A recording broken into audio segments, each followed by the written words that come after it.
আসসালামু আলাইকুম। সাদের মা বলছি, সবাই কেমন আছেন? ভালো আছেন? আমরাও ভালো আছি। আমি আজকে রাতের জন্য শিম ভর্তা আর মানকচু ভর্তা।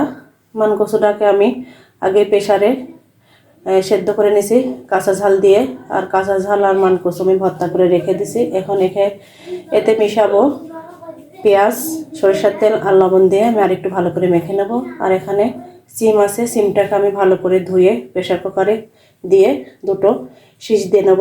তারপরে সিমটাকেও আমি ভর্তা করে নেব, দেখতে থাকেন। আমি এখন মানকচু ভর্তা করার জন্য একটু পেঁয়াজ দিয়ে দিচ্ছি। পেঁয়াজটা আমি একটু বেশি দেব। আর এই যে লবণ দিয়ে দেব, 1 চামচ পরিমাণ লবণ দিলাম, লাগলে আবার আমি দেব। পেঁয়াজ, লবণ আর সরিষার তেল দিয়ে আমি ভালো করে মেখে নেব। আর ওই মানকচু আর কাঁচামরিচ দিয়ে আমি একসঙ্গে করে সেদ্ধ করে মেখে রেখেছি। এখন আমি দিয়ে দিলাম কাঁচা পেঁয়াজ, স্বাদ মতো লবণ আর সরিষার তেল। এবং এখন মানকচুটাকে ভর্তা করে নেব। মানকচু এভাবে ভর্তা করলেও মজা লাগে, আবার মানকচু মশলা দিয়ে ভুনা করলে ওটাও অনেক সুন্দর হয়। আমি আজকে ভর্তাটাই করব। আজকে একটু রাতের জন্য ভর্তা বানাবো, সবাই দেখতে থাকেন। আজ আমি মানকচুর ভর্তাটা করে নিছি, ভর্তাটা হয়ে গেছে, অনেক মজা হয়েছে। গরম ভাতে মানকচুর ভর্তা আর গরম ভাত খুব মজা। যদি সঙ্গে একটু লেবু নেই আরও মজা হবে।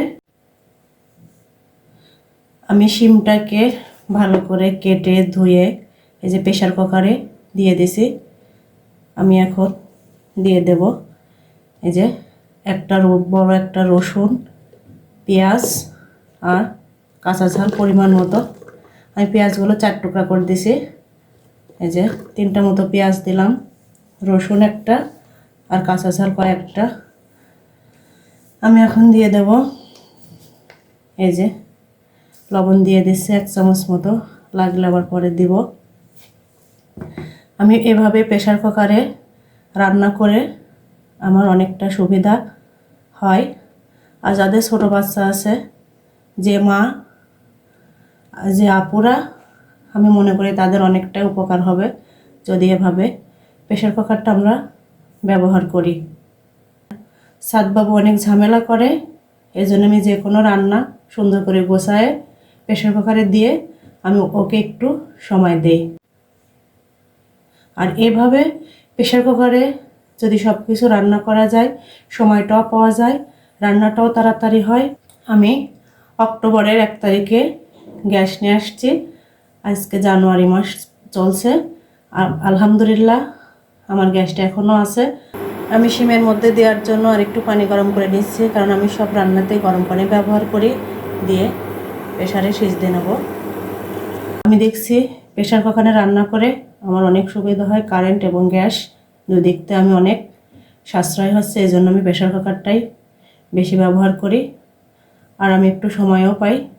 আমার কাছে খুবই ভালো লাগে, এই জন্য আমি এটাই ব্যবহার করি।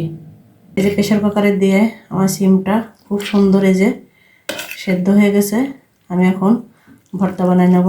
এখানে সব দেওয়া হয়ে গেছে, পেঁয়াজ, রসুন, কাঁচা ঝাল, লবণ দিয়ে আমি প্রেসার কুকারে সেদ্ধ করে নিলাম। আসলে প্রেসার কুকারটা খুবই উপকারী। এই যে প্রেসার কুকারটা আমি 2 টাইমে বেশি ব্যবহার করি। শীতের সময় ব্যবহার করি, আমি গরমেও প্রেসার কুকারটা ব্যবহার করি। কারণ গরমে ব্যবহার করলে আমি গরমের সময় গ্যাসটা একটু বেশি ব্যবহার করি, আর শীতের সময় আমি কারেন্টটা একটু বেশি ব্যবহার করি। কারণ শীতের সময় ফ্যান, এসি সব বন্ধ থাকে, বিলটা একটু কম আসে।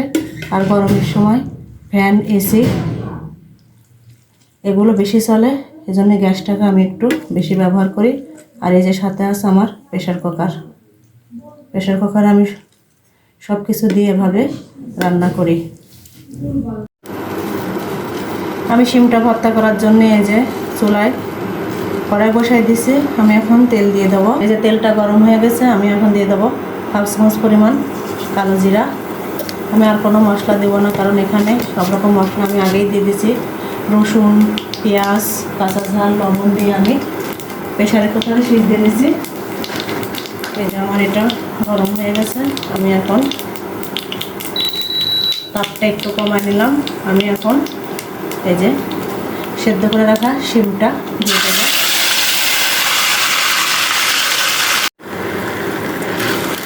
চামচ দিয়ে আমি ভালো করে ভর্তাটাকে একদম মিহিন করে নিচ্ছি। এখানে অনেকে সরিষার তেলও দেয়, আবার অনেকেই সাদা তেল দেয়।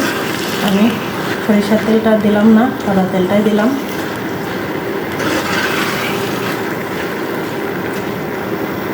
আমি শিম ভর্তাতে দিয়ে দেবো একটু ধনে পাতা। এই যে একটু ধনে পাতা দিয়ে দেবো শিম ভর্তায়। ধনে পাতা ভর্তা না দিলে ভর্তা মজাই লাগে না। এখানে আমি একটু ধনে পাতা দিয়ে দিলাম। ধনে পাতা দিয়ে আমি ভালো করে আর নেড়ে নেব একদম। এই যে আর একটু কষাইতে হবে, তারপরে ভর্তাটা আমার হয়ে যাবে। এই যে আমি সব কিছু ভর্তা করে নিয়েছি, মানকচু ভর্তা, আলু ভর্তা আর শিম ভর্তা, এই যে সাথে ডিম ভাজি। আর রাতে খাওয়ার জন্য আমি সব কিছু রেডি করছি। যে ভর্তাগুলো সবাই ভালো লাগে, সবাই এভাবে করে খেয়ে দেখবেন, অনেক মজার। আজকে ভিডিওটা এই পর্যন্তই। আল্লাহ হাফেজ।